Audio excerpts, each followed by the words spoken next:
Welcome to the Israel-Palestine Report. Very often I get asked about the different terminology that I use in my reports and the choice of using specific words and concepts over others. So, as I promised in some of my recent reports, I'm going to upload a few videos unpacking the different concepts and what is the most accurate terminology that can be used in the Israel-Palestine arena and explain why this is the preferred terminology.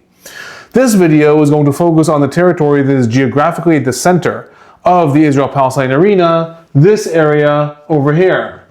We're going to look at why is this area called the West Bank, when did it become a distinct territory, and why in Israel is it required by law to refer to it as Judea and Samaria.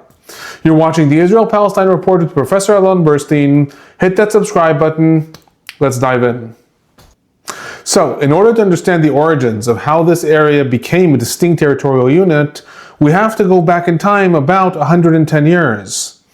During this time, the entire Middle East region had no internal borders beyond municipal governing lines and was all part of the vast Ottoman Empire.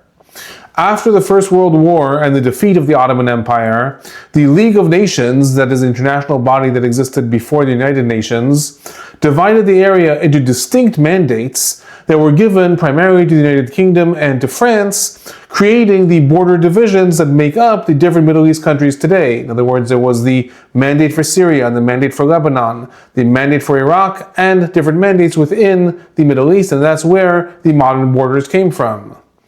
The United Kingdom was given the mandate for Palestine and then within 2 years proceeded to split that mandate in two, creating what would become the Kingdom of Jordan on one side of the Jordan River and leaving the area on the other side as the mandate for Palestine.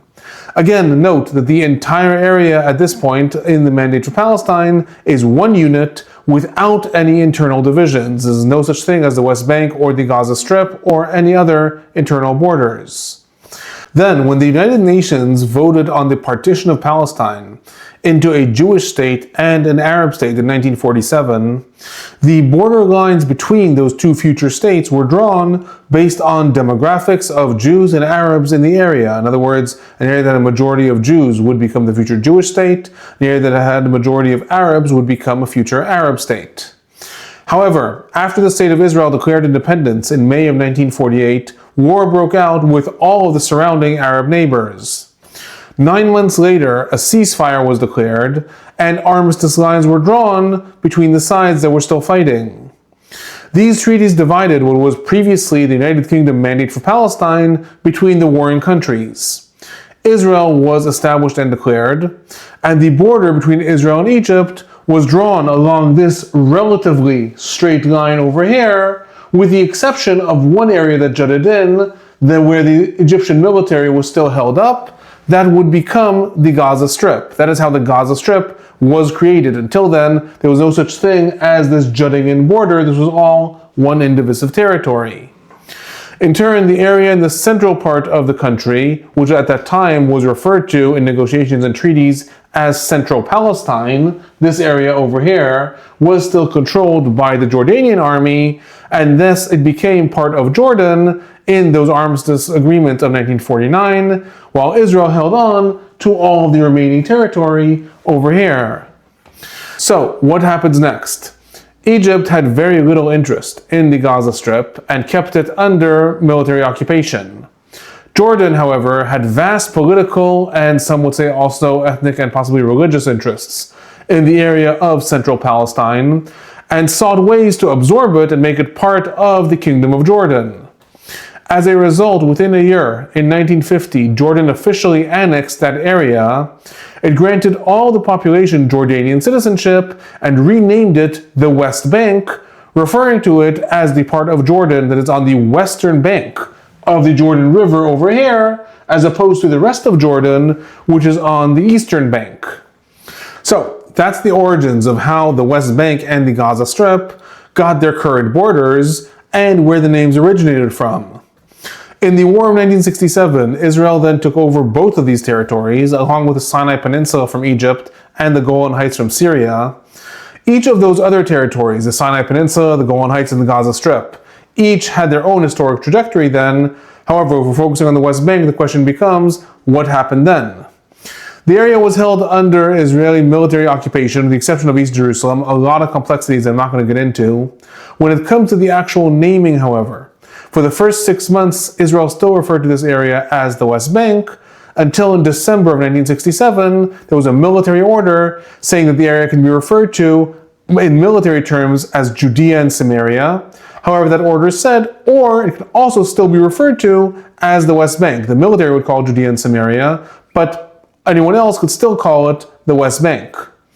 The reason for choosing those terms, Judea and Samaria, is because parts of this region have some parallels to the historic city of Samaria in this area over here, as well as to the areas where, according to the Hebrew Bible, the tribe of Judea had existed more in the southern areas over here. It's also important to note, however, that the parallels between the historic city of Samaria and where the tribe of Judea was is not accurate. Doesn't run along these lines. These borders are based upon those armistice lines in 1967. However, the military termed this Judea and Samaria. Over time, however, there was a lot of political pressure in Israel to stop using the term the West Bank, which is what is referred to by the local Palestinian population, as well as the regional Arab countries and the majority of the world. And instead, there were all kinds of internal laws in Israel to only refer to this area as Judea and Samaria, to show that it is part of the Jewish historic roots of Israel. And in the last year, the Trump administration also embraced this, saying from now on it's going to refer to the area as Judea and Samaria. When it comes to which definitions can be used, again, that is a relatively political question. One of the reasons that I maintain using the West Bank is because, unlike looking at historic areas of Samaria and Judea, the West Bank is the actual definition of when these borders came into effect, these specific borders over here, and not possibly the historic areas of the tribe of Judea, which included Jerusalem more into here, and the areas of Samaria, which at times had more political presence in the East Bank. The West Bank does reflect this geographical political unit in the modern time. That concludes my brief note on the term the West Bank and the controversies around the terminology of that territory. Before I conclude, I will say that if you're interested in these reports, feel free to sign up to the newsletter of the Israel-Palestine Report. You can find a link to that in the first comment below. If you find these informative also, please do remember to send them on to anyone you think might be interested in this arena. Hit that like button, subscribe, turn on notifications if you want to know when these reports come out. If you have any questions or comments, please feel free to leave them in the comment section below. I'm Alon Burstein. I'm a professor of political science and an Israel Institute fellow at Tufts University. Thanks for watching.